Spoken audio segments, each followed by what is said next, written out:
केशव भूमि news. दोस्तों नमस्कार, मैं हूं संजय सिंह और आप देख रहे हैं केशव भूमि। पालघर जिले में पालघर, दहनू, वाड़ा और जवार नगर परिषद में नामांकन होने के बाद अब चुनाव प्रचार की शुरुआत हो चुकी है और इन नगर परिषद में नाराज प्रत्याशियों को या अपने नेताओं को भाजपा मनाने में सफल हो चुकी है। अगर हम वहीं पालघर की बात करें तो पालघर में भाजपा में काफी नाराजगी थी और काफी लोगों ने जो है भाजपा से बगावत करते हुए अपना नामांकन किया। लेकिन आज 21 तारीख नामांकन लेने का आखिरी दिन था और नाराज लोगों को भाजपा मनाने में सफल हो गई है। वहीं इस वक्त जो है भरत राजपूत जी हैं, हम उनसे बात करेंगे कि अब तो चुनाव प्रचार की शुरुआत हो चुकी है और भाजपा की अगर हम बात करें तो भाजपा पालघर नगर परिषद में पहली बार नगर अध्यक्ष का और सभी सीटों पर नगर सेवक पद का चुनाव लड़ने के लिए मैदान में है और इस चुनाव को वो कितना चैलेंजपूर्ण मानते हैं हम उनसे ही जानते हैं। क्या कहेंगे सर? आज देखा जाए तो भाजपा में नामांकन को लेकर काफी नाराजगी थी, काफी लोग नाराज हुए थे जिन्होंने भाजपा से बगावत करते हुए नामांकन भी हो रहा था, लेकिन उन्हें मनाने में भाजपा सफल हो गई है और सभी लोगों ने अपना नामांकन जो है आज वापस ले लिया है। तो क्या कहेंगे इस विषय पे? सबसे पहले कभी पालघर नगर पालिका हमने लड़ाना चाहा कि भारतीय जनता पार्टी की नगर पालिका होनी चाहिए और उसके नगराध्यक्ष पद का उम्मीदवार भाजपा का होना चाहिए, 30 उम्मीदवार भाजपा के होने चाहिए। तभी ये जब भी हमने कार्यकर्ता से चर्चा की और चर्चा के बाद हमने निर्णय लिया कि पालघर हमने लड़ाना है और नगराध्यक्ष भारतीय जनता पार्टी का बैठा है। ठीक है, जब भी हमने इच्छुक के फॉर्म लिए तभी हमारे पास इच्छुक 100-150 लोग आए, उसमें से 30 लोगों को देना था।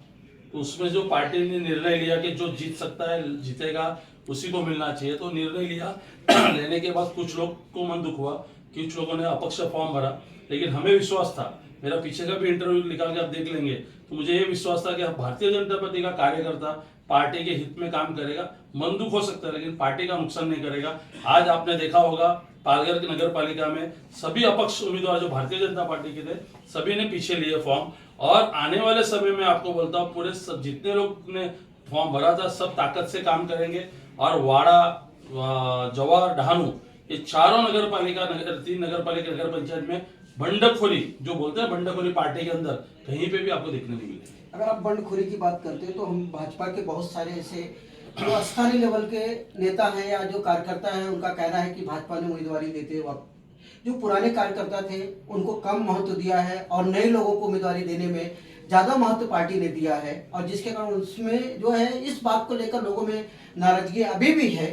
तो इस नाराजगी को आप कैसे दूर करेंगे? देखो, सबसे पहले कहना चाहूंगा मैं कि मोदी जी जब 2014 में देश में आए तो मोदी जी ने अपने स्टाइल में देश को खड़ा किया और मोदी जी के काम करते वक्त मोदी जी को देखते हुए आज तक पार्टी के जो एक कार्यकर्ता ने देखा मोदी जी ने जो नारा दिया सबका साथ सबका विकास, तो जो कार्यकर्ता भारतीय जनता पार्टी की इच्छा रखते कि हमें लड़ने को मिलना चाहिए था, हम लड़ते जीतते, सब अपनी अपनी भावनाएं रहती है, लेकिन पार्टी का काम करने का तरीका होता है लॉन्ग टर्म विजन। और जो कुछ लोग नाराज है जिनको समझो सीट नहीं मिले, 100% पार्टी उनको उनका मान सम्मान रख के भविष्य में पार्टी के साथ रखेंगे और कहीं भी एक भी कार्यकर्ता का दिल टूटेगा नहीं और कहीं हमारे से बाहर जाएगा नहीं। अगर हम पालघर नगर परिषद की बात करें तो पालघर नगर परिषद की स्थापना हुई करीबन 27 साल का वक्त गुजर चुका है। एक वक्त था जब भाजपा से नामांकन लेने के लिए कोई भी प्रत्याशी तैयार नहीं होता था। जब कहीं कहा जाता था कि आप भाजपा से अपना नामांकन दाखिल करिए तो कोई भी प्रत्याशी तैयार नहीं होता था क्योंकि भाजपा के पास ताकत नहीं थी। लेकिन पिछले चुनाव में करीबन 7 नगर सेवक भाजपा चुन के आए, लेकिन कहा जाता कि भरत राजपूत ने जब से पालघर जिला का जो भाजपा का कमान संभाला और भाजपा की ताकत काफी बड़ी है और पालघर में आज बोला जाए तो भाजपा सबसे ज्यादा ताकतवर पार्टी बन के उभरी है और वही कारण है कि इस बार जो है 27 सालों के इतिहास में पहली बार पालघर में भाजपा नगराध्यक्ष का पद जो है वो डायरेक्ट लड़ने जा रही है, अपने दम पर लड़ने जा रही है और इसके साथ ही जो 30 नगर सेवक पद है वो भी भाजपा अपने दम पर लड़ने जा रही है। तो आप इसे कितना चैलेंजपूर्ण मानते हैं? क्योंकि आपके विरोधी पार्टी जो है उनका कहना है कि भाजपा की ताकत पालघर में कहीं नहीं है, तो क्या कहेंगे? देखो, जो विरोधी कहना चाहेंगे कि भाजपा की ताकत नहीं है, आपने देखा होगा जब से हमने पक्ष प्रवेश शुरू किया महीना 1.5 महीने से और उसके बाद हमने एक निर्णय लिया कार्यकर्ता ने कि पक्ष हम इस बार इलेक्शन 100 बल पे लड़ेंगे, यानी खुद के दम पे लड़ेंगे पूरे जिले में।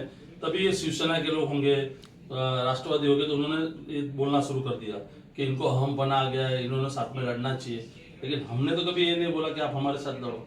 जब उनको डर था, जब ये बोल रहे हैं हमारे साथ लड़ो, यानी हमारे साथ लड़के वो हमारे कंधे में बंदूक रख के खुद की सीटें लाएंगे और बाद में बोलेंगे जिले में भाजपा की तरह, ये तो हमारे दम पे आए हुए लोग हैं। तो ये इलेक्शन जो होगा हमारे तरफ से कार्यकर्ता को न्याय देने का काम हुआ है। लोकसभा में कार्यकर्ता ने काम किया, विधानसभा में कार्यकर्ता ने काम किया, इस बूथ बनाने का काम कार्यकर्ता करता है। तो जब 262 जगह पे पूरे जिले में जब ये लोग लड़ेंगे हमारे कार्यकर्ता, तब उनको लगेगा कि नहीं, पार्टी ने हमारे लिए भी सोचा है। और 262 में 150 लोग भारतीय जनता पार्टी के जीत के आएंगे, जिसमें पंचायत समिति मेंबर होंगे, जिला परिषद मेंबर होंगे, नगर सेवक होंगे।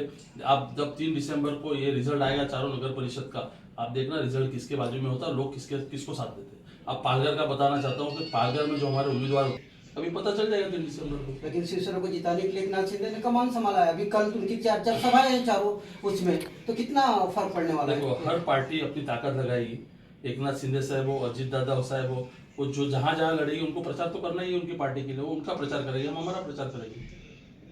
आपने देखा ये भरत राजपूत जी थे, इनका कहना था कि जब 3 तारीख को चुनाव परिणाम आएगा तो आप देखना पालघर, दहनू, जवार और वाड़ा सभी जगह जो है नगराध्यक्ष के जो उम्मीदवार है वो जीत कर आएंगे और सबसे ज्यादा नगर सेवक भी जीत कर आएंगे, ऐसा भरत राजपूत का दावा है। संजय सिंह, पालघर। अगर अभी तक आपने हमारे चैनल को सब्सक्राइब नहीं किया है तो अभी सब्सक्राइब करें और बेल आइकन को क्लिक करके हमारी लेटेस्ट खबरों से रहें अपडेट।